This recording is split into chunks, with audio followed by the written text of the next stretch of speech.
अपनी गर्जन में हर नारी का स्वाभिमान लिए घूमती हूँ मैं, अपने हृदय में पूरा हिंदुस्तान लिए घूमती हूँ मैं। अस्सलाम वालेकुम, आदार। मैं रिया सिद्दीकी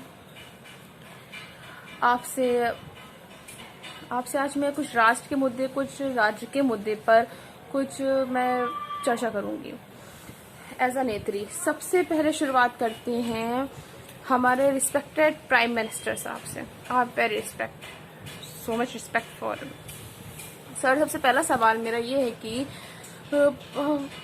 मुआवजा मिलने के लिए मरना जरूरी है क्या?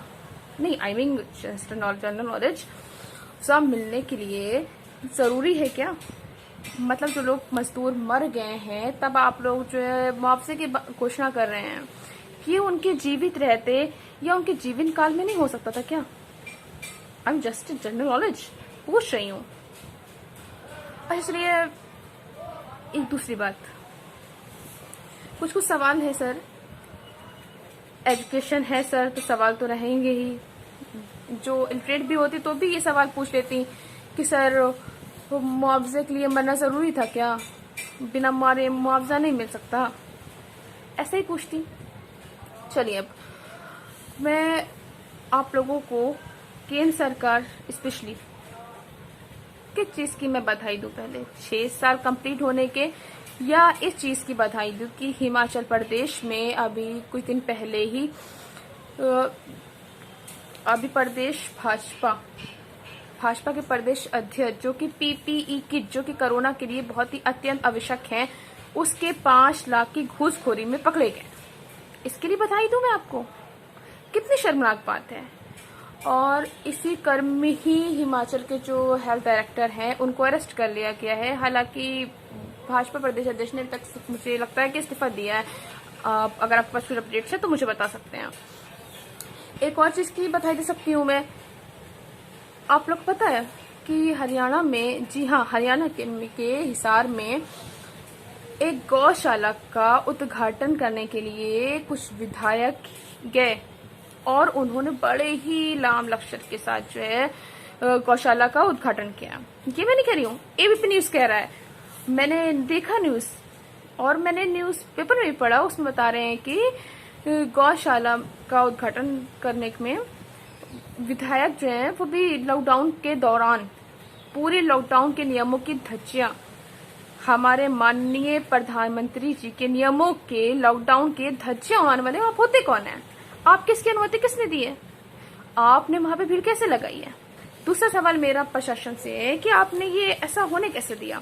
आम आदमी को तो आप बड़े डंडे बरसाते हैं। अगर आम आदमी दिख जाए लॉकडाउन के दौरान तो आप तो उनको मार मार के उनकी हालत खराब कर देते हैं। तो अगर केंद्र सरकार से मेरा ये सवाल है, मेरा कहना है कि अगर आप अपने विधायकों को अपने नियंत्रण में नहीं रख सकते हैं तो आम आदमियों को आपको परेशान करने का कोई अधिकार नहीं है। चलिए, अब आते हैं तीसरे सवाल पर। मैं हमारे बहुत ही आदरणीय प्राइम मिनिस्टर जी से पूछना चाहती हूँ कि सर 40 दिन पहले आप ये ट्रेन चलवा देते मजदूरों वाली, तो कोई दिक्कत थी क्या सर? नहीं, मतलब जनरल नॉलेज के लिए, अगर 40 दिन पहले ही ट्रेन चलती तो शायद 75,000 कोविड पॉजिटिव हमारे राज्य के अंदर नहीं आते। अभी यही ट्रेन अगर कुछ दिन पहले चलती तो शायद इतनी मौतें नहीं होती जितनी मौतें आज हुई हैं गरीब मजदूरों की। ये पहले कुछ हद तक समझ जाती हैं। ये जो लॉकडाउन जो हम लोगों ने किया, हमने किया, हमारी क्या औकात है? ये जो अनप्लान क्या कर, हम लोग उसको प्लान आउट करके सर करते तो जैसे सिंगापुर वालों ने किया तो शायद तो मौतें कम होती हैं और शायद गरीब मजदूर लोग जो है बच जाते हैं। वो क्या है ना सर कि जो गरीब हैं, जो मजदूर हैं, लाखों मीलों चल करके, हजारों मीलों चल करके अपने गांव तक के आ रहे हैं, अपने घर तक के आ रहे हैं, उनको हम या आप आत्मनिर्भर बनने का उपदेश दें, ये अच्छा नहीं लगता सर। ये अच्छा नहीं लगा सर, ये मुझे अच्छा नहीं लगा। जो मजदूर हजारों मील चल करके आ रहे हैं पैदल, हम उसको उपदेश देंगे आत्मनिर्भर बनने का? हमें तो उनसे सीखना चाहिए, उनकी हिम्मत की दाद देनी चाहिए। और वो बेचारे अपना दर्द कहेंगे तो किसको कहेंगे? रो रो करके। लेबर मिनिस्टर का है, पता है आपको? कभी देखा है? हाँ, आप ही से पूछ रही हूँ, कभी देखा है कहीं? जो लेबर मिनिस्टर है, समवन लाइक व्हाटएवर जो भी हो, एज मुझे उनसे इसलिए उनसे कोई मतलब मसला नहीं है, क्योंकि उन्होंने अपनी जिम्मेदारी पूर्ण रूप से नहीं निभाई है। क्योंकि हमारे जो मजदूर हैं वो पैदल चल करके मिलों आए हैं, लेबर मिनिस्टर को उससे कोई मतलब नहीं है। उनके खाते में मजदूरों के डायरेक्ट पैसे पहुंचना चाहिए था। लास्ट क्वेश्चन मेरा केंद्र सरकार से ये है कि सर, जो आपने 20 करोड़ जो मुआवजा लेकर के आए हैं, घोषणा करने के लिए आप आए, उस पर अमल भी हो गया या सिर्फ घोषणा ही होती रहेंगी? नहीं, फॉर जनरल नॉलेज पूछ रही हूँ, इस पर कुछ काम होगा कि नहीं? क्योंकि जो 40 करोड़ का पैकेज सीतारमण जी, जो हमारी जो वित्त मंत्री जी है ना, जो पैकेज बता रही हैं, ये सर, ये तो किसानों कर्ज देने की बात, तो ये राहत पैकेज तो हुआ नहीं, तो उनको चुकाने पड़ेंगे। तो ये राहत पैकेज कैसे हुआ? ये तो आर्थिक राहत पैकेज नहीं है, ये तो आप कर्ज दे रहे हैं। तो फिर आपने अपनी जिम्मेदारी कहाँ से निभाई? और अगर इंसान को ही इंसान के काम आना है, मदद करनी है, तो फिर हम चेयरमैन, वार्ड पार्षद एंड व्हाट डू यू से, एमएलएज, एमपीज एंड सीएम, प्रधानमंत्री क्यों चुनते हैं? सारी जिंदगी हम टैक्स भरते हैं। कुछ लोगों का ये भी सोचना है कि हम लोग टैक्स नहीं देते, हम लोग गरीब हैं। नहीं, आप भी टैक्स देते हैं। अगर नहीं मालूम है आपको तो पता कीजिए, मैं आपको बता रही हूँ। आप लोग किस तरह टैक्स देते हैं आपको पता है? सुबह से लेकर के शाम तक आप लोग टैक्स देते हैं। अगर आप एक बिस्किट के पैकेट भी खरीदते हैं, उसमें भी आप टैक्स देते हैं। यह है इनडायरेक्ट टैक्स, जो कि एक डायरेक्ट टैक्स होता है, जो कि इनकम टैक्स पेश करते हैं, इनकम टैक्स दिखाते हैं। एक है इनडायरेक्ट टैक्स, जो कि आप सुबह टूथपेस्ट भी लेते हैं, टूथपेस्ट से लेकर के टूथब्रश, एक बिस्किट का पैकेट, छोटे चिप्स के पैकेट के पीछे लिखा होगा इनडायरेक्ट टैक्स। और जो टैक्स है, ये 2/4 जो टैक्स का हिस्सा होता है, ये जो सरकार के हिस्से में जाता है, वो इससे ही जाता है। जो डायरेक्ट टैक्स होता है तो 37% लोग देते हैं। जो इनडायरेक्ट टैक्स होता है वो मेरे हिसाब से 63-4% लाइक लोग देते हैं। आप सोच लीजिए कि ज्यादातर गरीब लोग टैक्स भर रहे हैं, इसलिए आप भूल मत रहिए कि आप टैक्स नहीं भर रहे हैं। आपके टैक्स का हिस्सा जो है, सरकार के पास जो पैसा जा रहा है कि सर ये जो आप वाट्सो डिकामा की तरह जो पूरा वर्ल्ड का चक्कर लगाते हैं, उसमें 800 करोड़ रुपए खर्च हुए हैं। मैंने अध्ययन किया है। Yes, I see that. My respected prime minister want to test, जो आप पूरा दुनिया का चक्कर लगाते हैं, इसमें 800 करोड़ रुपए खर्च हुए हैं। What do you need that? आप वीडियो कॉन्फ्रेंस कीजिए ना। इतनी अर्जेंट क्या होती है घूमने की प्लान में? मुझे बताइए, मुझे जानना है, मैं जानना चाहती हूँ। आप गार्जियन है मेरे, आप मुझे बताइए। मेरे सवाल मन में सवाल है ये। अच्छा, अगला सवाल मेरा केंद्र सरकार से 5वां। आप लोग चुनाव के वक्त 10,000 करोड़ रुपए खर्च कर देते हैं। इस गरीबी के समय में भी मजदूरों पे कुछ 20 लाख करोड़, फिर भी आप लोग वो दिखा रहे हैं लॉलीपॉप स्ट्राइक की, देखो देखो, दूर से देख के ही इसको सब्र कर लो, बाद में तो इसको चुकाना ही पड़ेगा। जब आप चुनाव की टिकट्स बेचने में हजारों करोड़ रुपए खर्च हो जाते हैं, चुनाव के वक्त हजारों करोड़ रुपए खर्च हो जाते हैं, तो क्या आप गरीबों के लिए, मजदूरों के लिए अपना खजाना खोल नहीं सकते हैं? वो नहीं दे सकते हैं? ये उनका हक है, अधिकार है सर। सरकार का पैसा है, ये हमारा पैसा है, हम सबका पैसा है। आज हमारी अगर अर्थव्यवस्था या किसी चीज पर हम क्वेश्चन करें तो हमें देशद्रोह ही बता दिया जाता है कि हम देशद्रोह हैं। लेकिन I am educated women. Why am wrong this? मैं कहाँ पर गलत हूँ? मैं जानना चाहती हूँ कि लॉकडाउन की धज्जियां उस विधायक को हिसार में किसने परमिशन दी है, और आप नॉर्मल लोगों को डंडे मारते हैं। आप लोग एक्शन क्यों नहीं लेते? हिमाचल प्रदेश में पीपीई किट पकड़े गए प्रदेश अध्यक्ष, उनका क्या एक्शन हुआ? और जो चुनाव था लोकसभा का, सर मैं आपकी बेटी जैसी हूँ, तो बड़े बड़े होर्डिंग्स लगे थे आपके, बहुत हुआ नारियों पे अत्याचार, बहुत हुआ नारियों पे अत्याचार, बलात्कार। अब की बार मोदी सरकार, तो सर सरकार तो आप ही की है ना, ट्रम्प की तो है नहीं। कुलदीप सिंह सेंगर को तो आप जानते होंगे, मुझे बताना तो पड़ेगा नहीं, बताना पड़ेगा क्या?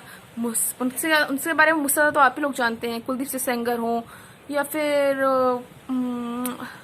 लोकसभा में आप गिन लीजिए लाइन से आधे से ज्यादा तो टिकट ऐसे ही लोगों को मिला, जो जैसे हम जैसी महिलाओं पर। अब मैं क्या बोलूं, आप मेरे गार्जियन स्वरूप हैं, मेरे पिता समान हैं।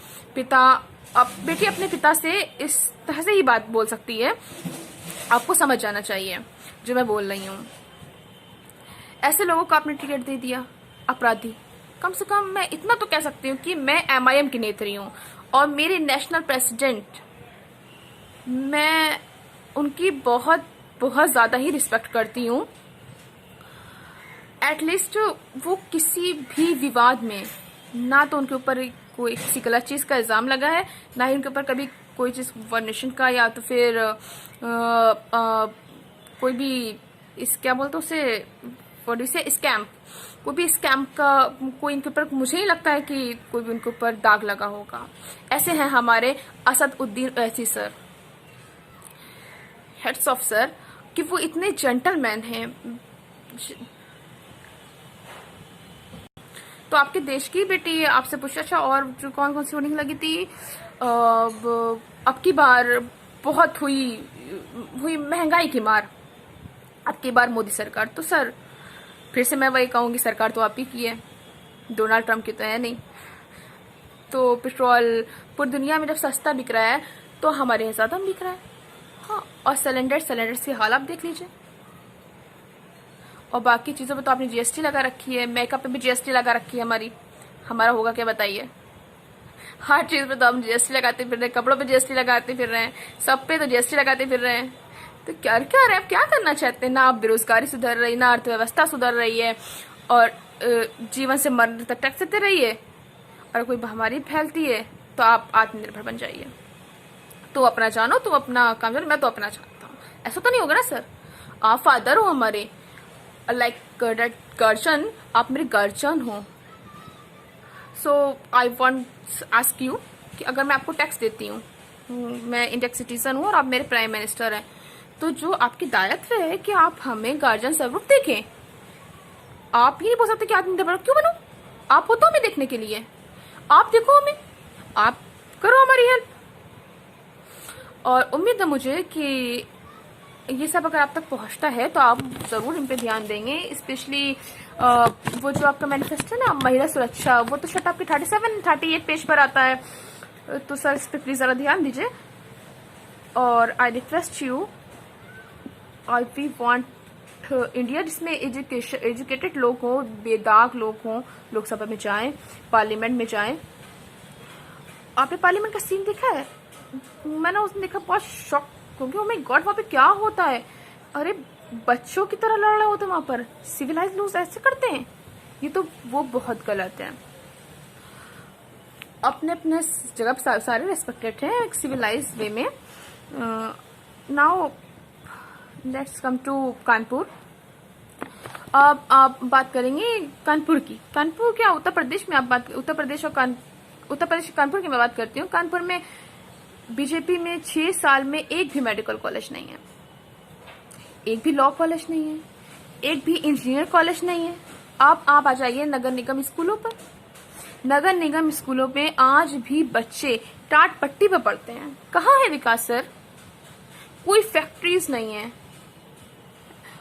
आपने कोई भी डेवलपमेंट नहीं करवाया। मैं ये मुख्यमंत्री जी से पूछना चाहती हूँ, हमारे यहाँ काफी मजदूर जो है जो बाहर जाते हैं काम करने के लिए, यहाँ पे कोई फैक्ट्रीज नहीं, ना कोई इंडस्ट्रीज नहीं है। विकास कहाँ है विकास सर? दलित, मुस्लिम, अल्पसंख्यक, पिछड़े वर्ग के लिए क्या किया है? इतना कुछ था कानपुर में, खुलिए ना सर, उनको खुलवाइए ना, उनको क्या कह रहे हैं वो? इतने हमारे कानपुर में फैक्ट्रीज थी, इंडस्ट्रीज थी, क्या कर रहे हैं सर? आप कुर्सी पे बैठे रहेंगे, वहां से हिलेंगे भी? सर थोड़ा देखिए, हम आप ही के लोग हैं। मैं मुख्यमंत्री जी की बात कर रही हूँ। कैसे ऐसे चलेगा? राज्य में हम रोज कभी जो है इस अपराध की होती है बात, तो कभी महिलाओं पे अत्याचार हो रहे हैं, लाखों करोड़ों लोग पढ़ाई करके पढ़ाई और कमाई के लिए बाहर जा रहे हैं। पूछना पड़ेगा मुझे, यहाँ कोई कमाई और रोजगार दीजिए ना। आप यहाँ पे रोजगार इंडस्ट्रीज को खड़ा कीजिए ना, आप इंडस्ट्रीज के पे निवेश कीजिए ना। आप कर क्या रहे हैं? अच्छा, वो कहते हैं ना इकोनॉमिक्स थर्ड सीट हम गुजर रहे हैं ना, तो गुजर ही रहे हैं। एक व्हाट्सएप यूनिवर्सिटी है भाई, पहले ये बोलना चाहूंगी, मुझे ज्ञान मत दो, ज्ञान पहले से बहुत भरा हुआ है, तो आप ज्ञान जो है अपने पास ही रखिए। कुछ लोग होते हैं ना व्हाट्सएप पर कि मैसेजेस भेजते हैं कि 5 लोग को भेजो तो भला हो जाएगा, ऐसा ग्रोथ हो जाएगा, ऐसा हो जाएगा। कुछ नहीं होता है भाई।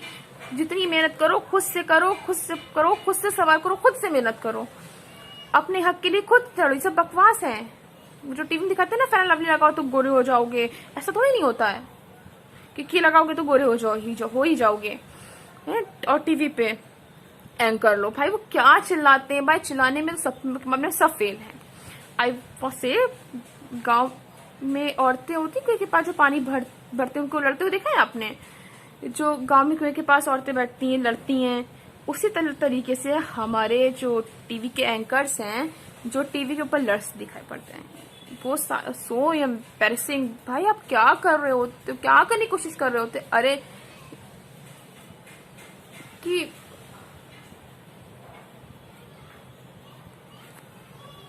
we will cite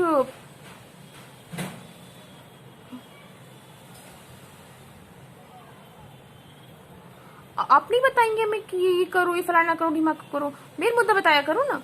मेन मुद्दा तो आप बताते नहीं हो। ये जो ट्रेन है, ट्रेन को पहुंचना था कहाँ पहुंच गई? कहाँ पहुंच गई? वो जापान पहुंचना, जापान पहुंच गए चीन। शुक्र है ट्रेन बैठे थे, ट्रेन में नहीं बैठे थे, वरना और देश में पहुंच जाते। तो ये तो हाल है रेल मंत्री का। बताइए ट्रेन में जाना कहाँ था, पहुंच गए कहाँ? और अब अगले बताते हैं आज इतनी मौतें हुई हैं, और जबकि जो ट्रेन वाले जो रेलवे होते ऑफिशियल,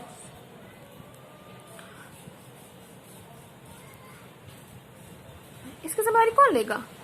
इसीलिए तो मैं कह रही हूँ ना, मैं राज्य सरकार से भी कह रही हूँ, खाली बैठिएगा, जल जीवन हरियाली करते रहिएगा। जब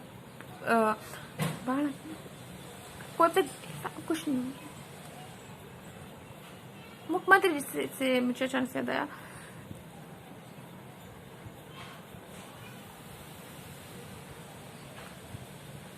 it's a very rocking news. अब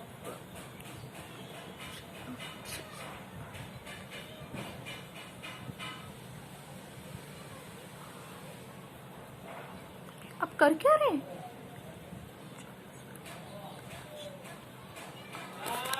जो भी हो, आज के जमाने में सबसे इम्पोर्टेंट चीज मुझे मुख्यमंत्री जी से ये बोलना है कि कानपुर मांगे रोजगार। समझ तो आए ना सर, हिंदी है और कुछ ज्यादा तो मांग नहीं रहे हम, है ना? वोट आपको देते हैं, सरकार चुनते हैं, इतना तो मांग ही सकते हैं ना, इतना तो हक है। ये हमें रोजगार दीजिए। जो गरीब लोग हैं, जो उनको तो ये पता ही नहीं है कि उनके हक अधिकार क्या क्या हैं, उनके लिए लड़ रहे हैं। उनके लिए मुझे बुरा लगता है। आई फील बैड कि बेचारे रास्तों में मीलों हजारों चल के एक गुजरते हैं। बीत की बात की तो शायद इतने मजदूर भाई जिंदा होते हैं। और जिस तरीके से रेलवे, क्योंकि आपको पता होना चाहिए कि बिहार मोर देन केरला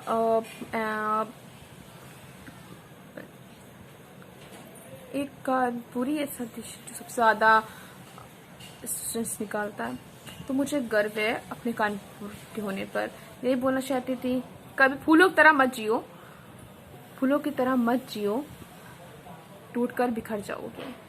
जीना है तो पत्थर की तरह जियो, जिस दिन तराशे गए खुदा बन जाओगे। बस केंद्र सरकार से और राज्य सरकार से मेरे कुछ सवालात थे जो कि मैंने कहे हैं। उम्मीद है कि आप लोग भी मेरा साथ देंगे और इस मुहिम में यहाँ कोई भी राजनीतिक चीज की नहीं हुई है कि कौन सी पार्टी क्या है। ये एज अ सिटीजन आप भी सोचेंगे तो आपको भी लगेगा कि इसमें लॉजिक है। अगर ऊपर का ये फ्लोर खाली नहीं है तो आपको जरूर लगेगा कि बात में दम तो है। और मैं आपसे भी पूछना चाहूँ, मीडिया से भी ये बोलना चाहूँगी कि सही लोगों को सही चीजें पहुंचाओ। क्यों अच्छा नहीं लगता है कि क्या सोचते होंगे बाहर के बाकी टेलीविजन के लोग हमारे देखता होंगे तो शो क्या सोचते होंगे कि चीख चीख के चिल्लाना, कि जैसे कुएं में भरने वाली औरतें नहीं होती उनको लाके ढाल दिया कि आपस में आप लोग इतने लॉयल हो गए, अच्छा नहीं लगता है। और मेरा हमेशा से था कि आम आदमियों को की ध्यान दीजिए। भुखमरी, बेरोजगारी और महिला सुरक्षा, महंगाई, इन चीज़ों पर ध्यान दीजिए जो कि वास्तविक मुद्दे हैं। प्लीज़ 800 करोड़ और 20,000 करोड़ का पैलेस मत बताइए, उसकी ज़रूरत नहीं है। यहाँ गरीबों को डायरेक्ट पैसा चाहिए। चुनाव में करोड़ों हज़ारों खर्च हो जाते हैं, लोग ऐसे पैसा फेंक देते हैं। चुनाव में जब आप इतने पैसे खर्च कर सकते हैं, केंद्र सरकार से मैं कह रही हूँ, अगर आप चुनाव में भी इतना पैसा खर्च कर सकते हैं तो गरीब मजदूरों के खातों में भी 10,000 रुपये भेज सकते हैं। बस मैं एक यही बता सकती हूँ आप लोग को, और तो मैं कुछ बोल नहीं सकती हूँ। बस इतना ही मेरी विनती है आप लोगों से कि इस बात को ज़रूर ध्यान दें। Thank you.